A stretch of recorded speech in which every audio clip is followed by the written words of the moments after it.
Shalala. It's how can good. Then we get to. Right. This bad.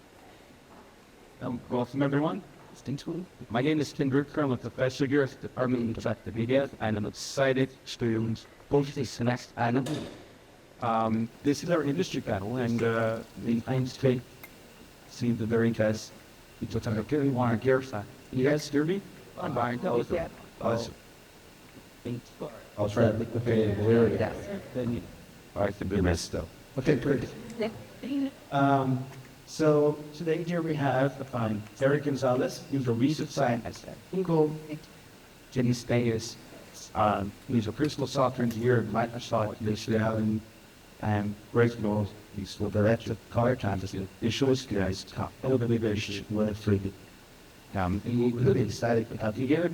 And take a lot of our students aspire to touch your jobs. So one of the first questions I'm going to ask is that I'd like to read about this is screen how you got there and what the site should be one you about your dots because they start seeing sure that so how one is that as a research scientist at Google, I'm on the Untitled our team. And first I'll share a little bit about what my job is and what's I got there. So like I said, I'm on the InkRID team, been there for about 3 years, but companies have done it in like this R&D team. And so we're kind of like a small research team, think that it was our work. And so that's kind of really passion for the research down the street.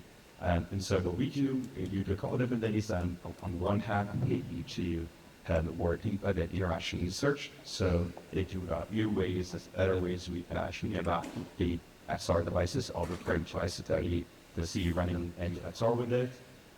And that gives specifically kind of how to, or at least what I'm interested in is I faced exactly like different modalities. So things like gaze, gesture, voice, how can we leverage all these the ways of communicating actually amongst each other where to like use our XR devices better. And then on the other hand, we also look at thank you. And then on the other hand, we also look at what we call AI media experiences. So how can AI interact with all kinds of experiences? Can AI enhance the XR, whether we're using it directly, like talking to an assistant, an agent, or SSQ systems like generative creation, things like that.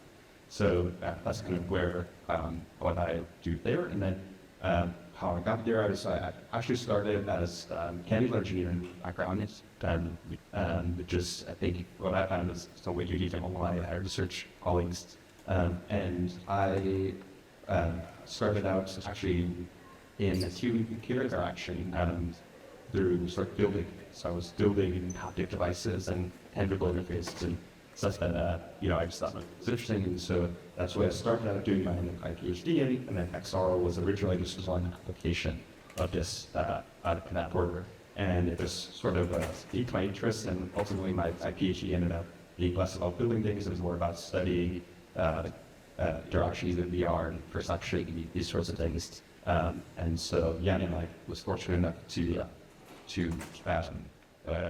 get his security when I was pro meeting Denise. So we're still in the morning. Good morning. So for me, I'm an electrical engineer. That's what I studied in school. And I started working at Motorola back at the turn of the century.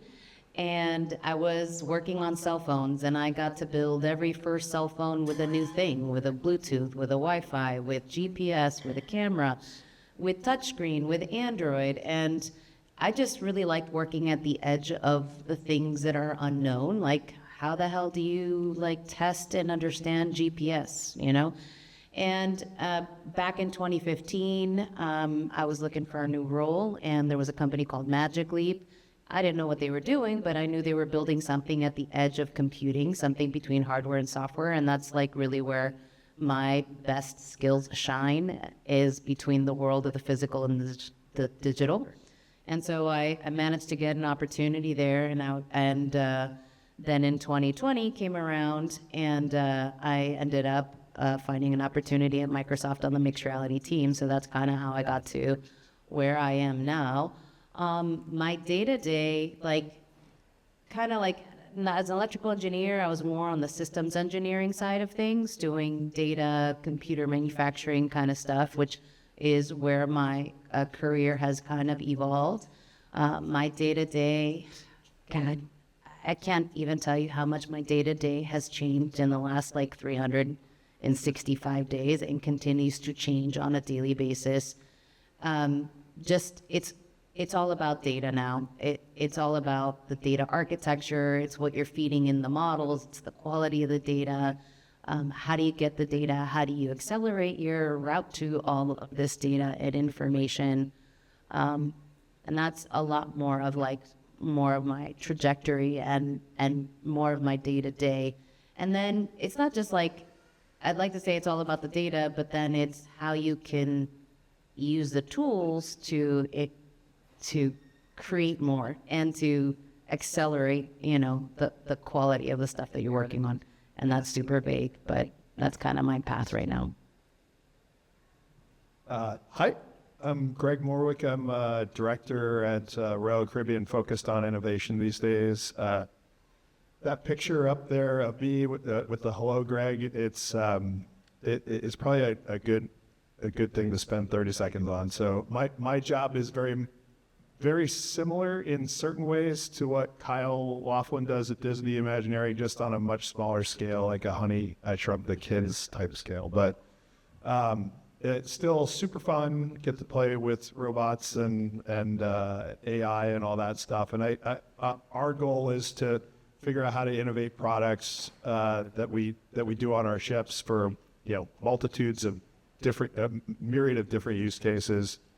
And do so more in a way with external partners, and finding that kind of innovation a little bit more externally than like a Disney Imagineering does it internally.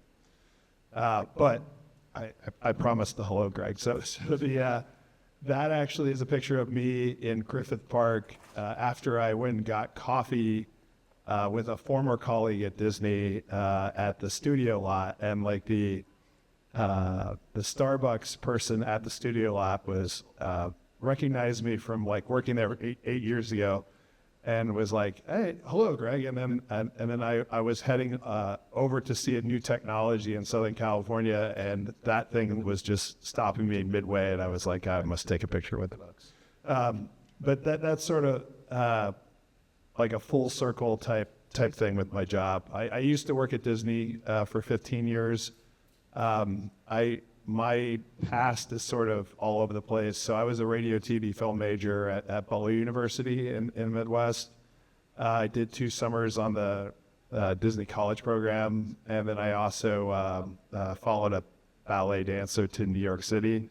That didn't work out, so then I went home and got a master's. Well, I started a master's program at Emerson College in New Media Studies, and I was doing some cool stuff there, but they sort of told me, are you looking to become a professor long term, or what's your goal? And I was like, no, I'm just here to learn. And they were like, well, maybe you should just go ahead and leave, because it was during the .com era. And so went to jump into the .com scheme and started a job at a place called iCast.com, which was owned by Lycos and Alta Vista at the time. And most of you younger people probably have no idea what I'm talking about, so I'll just stop there.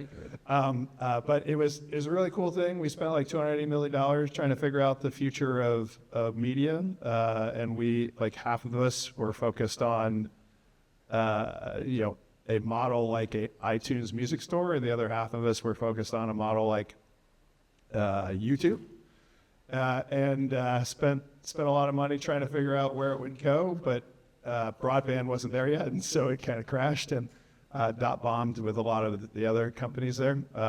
I was hopping on a plane randomly one day, and I was reading a PHP book about this big, and realized that a lady that was sitting right next to me was a senior producer for Disney.com, and so I was like, I must get her information before I take off.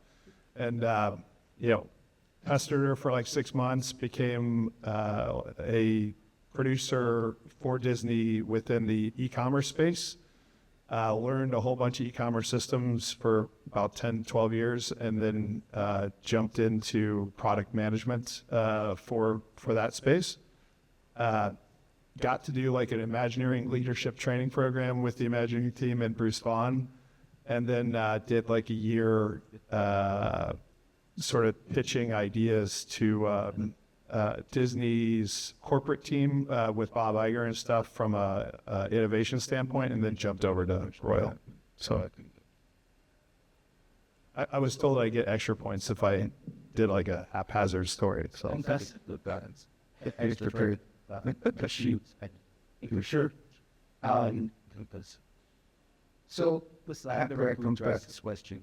Everybody's wondering, where is this value in the last 2 years, and how often was it changing? Let's start with actual to news to Matt.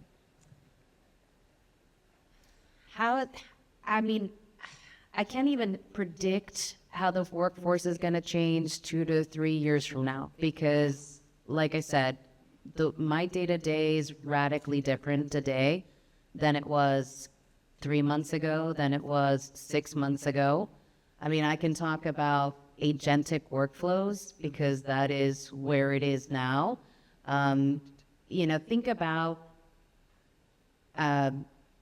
in the XR space, right? You think about creating an immersive environment. And an immersive environment is audio, it's visual, it's lighting, it's contextual, it's scalable, it's a story. And all of these things, all these components, like in Unity, it's a game thread and it's a calculation, but like in the future, all these things are going to be, there's going to be an agent that's just going to control the lighting, and that's all it's going to do. And as you move around the environment, all that agent is going to care about is that lighting. And there's going to be another agent that's all going to be about the sound. What is the sound? What is the space? And those agents have to be built. And it's going to also be customizable because every creator, right, the future, honestly, all of our futures, and what the keynote was talking about earlier is it's the critical thinking and the creational thinking, and that's the thing that's going to be our bread and butter, because the future and what tools you're going to be using 5 years from now are completely, haven't been written yet, and they're going to be written in the next 6 months, and then they're going to be destroyed and go away because they were, what did you call it? A dot boom or dot bust, a dot bomb, because things are going to just iterate so rapidly, and the being resilient, being a creative or thinking creatively or outside the box and bringing that is going to be where we're going to be. And that was like a really vague answer because, I mean, it's just the time and space that we're in right this very second. Derek, can you do better? I don't know if I can do better, but I will plus one to what you said on, I think the sort of future will definitely involve people using these, certainly using these AI tools, and I agree totally that we'll probably see something over, you know, the users, the end users in these tools are going to be apt to more like, and like directors or orchestrators or something where, or, you know, will interface with something that is orchestrating these other sort of intelligent agents as things like, so kind of, which funny enough, I'll just mention that when I hear people talk about this and think about it, so we're sort of just rediscovering like regular societal and organizational principles, like growing up, like there's an actual, that's why there's a lighting person, and, you know, and a lighting person, sound person, all these roles that exist, because that's what's efficient or whatever. And then, you know, the directors are always talking to each one of all these. So I could go on about this, how it's the sort of what, there's a lot of interesting kind of creative side perspective there. But I did want to add something concrete a little bit to your question about where do I think the technology is going 2 to 3 years, and I'll bring that in the context of XR devices. And this is, a trend that they use and Cole might see already, but definitely from the device-centered, space, I think that we'll see a shrink in form factor more towards glasses in terms of, or taking about a spectrum of super lightweight glasses that you wear all day on one end of the spectrum that may have a display and not, but they have some sensing capabilities and they have some AI capabilities. To the other end of the spectrum, something that's more of that, Vision Pro and Galaxy, it's already something put on, very immersive. Certainly we envision there's going to be lots of different devices all along that spectrum.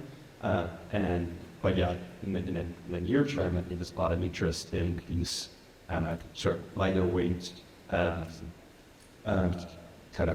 glasses people will actually wear that are actually useful and able to all these recent AI innovations that really made that possibility. So there's a lot, in a way, a lot to just still uncover with, even if AI progress stops right now. There's a lot in that XR space we can do to explore this easily capabilities. I'm going to say that. I agree. I do think, like I was saying before with broadband sort of standing in the way of digital video when I was getting into the industry, I think similarly XR has a decent amount of physical and sort of economic hurdles that it's still going through to get mass-wide adoption for a number of use cases. So I do think glasses will get smaller as the technology gets better because that's what everyone wants to wear. No one wants to wear a big hunky, hook up metal on your face. I also do think that from an AI perspective, it will change us into more of like directors of things and accelerate work for the people that actually go ahead and take advantage of them. So I do think sort of reskilling yourself and making sure you're up to speed on AI as much as it allows you to, because it changes so frequently right now as it is something that's important for your guys' careers as you go in. Excellent. So I've been attracted to all to companies and another machine having all of the early results versions and the VA and things like that. Some grasses without getting like easily stupid list. You could really cool if you could fully try to see active.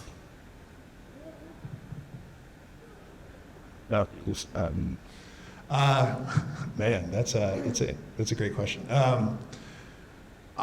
I think it would be really cool if we were able to.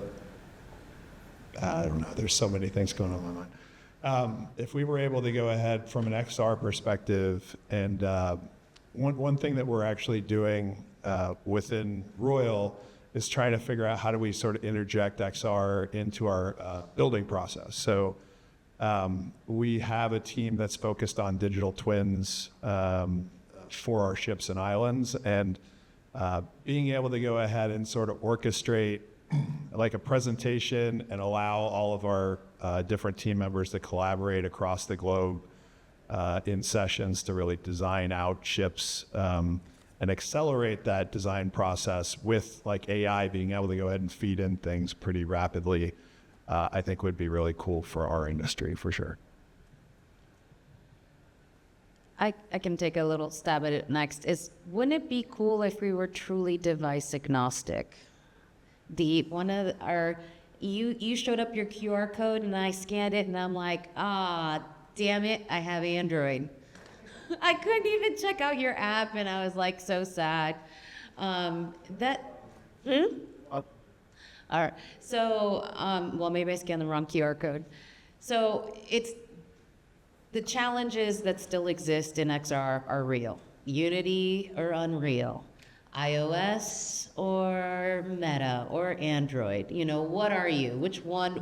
Which team are you? And that's where the challenges that we currently face is how do you become more and more device agnostic, right? And then obviously the answer there is the cloud, but then the cloud is somebody else's subscription service that you're paying, and you truly never own anything, right? And that's the biggest challenge. And like, if in a what if world, or in the future case, what if we were, that would be like the best case for us to be able to party on anybody's device, play with whatever accessible device they currently have, whether it's this one or one that they wear or one that they just listen with.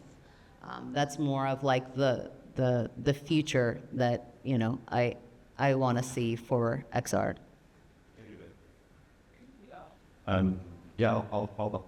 I think for me, definitely one thing that I think would be I personally think is cool is that I would like to see the advancement of the AI assisted tools that we see for code generation and image generation, these sorts of things. I think that thinking about what that would look like for XR, and I think that and I'll mention a little bit, a couple of things I think we're maybe closer than we think. But basically the ability to generate and create with simple natural language and simple interactions, something that is more interactive, spatial, understands the space that you're in. One example of that, which obscure may have seen, one of the good parts about being at Google is being close to DeepMind and really some AI leaders in research. There's an incredible project called Content-G, which is it's sort of like the next logical step. We've seen image generation, video generation. It's sort of a kind of interactive, they call it interactive model. So it's kind of, you give a prompt, a scenario, it creates a starting frame, and then you can, with your WASD keys and simple things, kind of move a character to a realistic world as consistent-ish physics. And it's super early, but really immediately as an XR researcher, you think like, okay, what if I go from WASD to the open source standard or something? So that I think is something that's really exciting, and I personally want to explore, and I think it's another whole other set of ways to interact as well as research and as implementations of robotics and these others too. So kind of a broad and other question, other pros, but excited about that. Oh, and I'll also plug that a team member of mine have developed the first thing towards this vision is using WebXR to allow letters from the live coding sort of things to create spatial experiences. So if you're interested, you can check out XR blocks. And that's not my own plug, I'm not throwing that, but it's really great. So do check that out. I really like it. Your patient. All fair deployable. Start that man. We first like over that actually. I'm sort of it's almost lunchtime. It's lunch. I want to just give a couple of minutes of questions. So then you're going to ask. So we're good. Yeah, no. Okay. It's been. Good afternoon. I am Gonzalez, graduate of the College of Arts and Science and Communication here at the School of Medicine. And I had a question about for earlier countries. So we have many innovative ideas, and another game, there are opportunities to approach with companies and discuss and put it. So we can scale them up. I'll start since I have the mic. For Microsoft right now, their main priority is all AI. So if it's AI focused, I do think that there is I have to look up the website, but there's an AI accelerator, something for submitting topics and ideas to Microsoft. Yeah, I think it's a similar case for Google as well, where there's sort of opportunities to apply for academic partnerships and receive grants and that sort of thing. But yeah, certainly on the research side, we're also always looking to partner with professors, students. We have kind of a wide range of ways to collaborate and advance research as well. I'm all for it. So from a Royal Caribbean standpoint, like I said, my role is very much outwardly focused for innovation and that kind of thing. And so partnering with you guys, more than happy to do so, or more than happy to consider things that we could do together. So.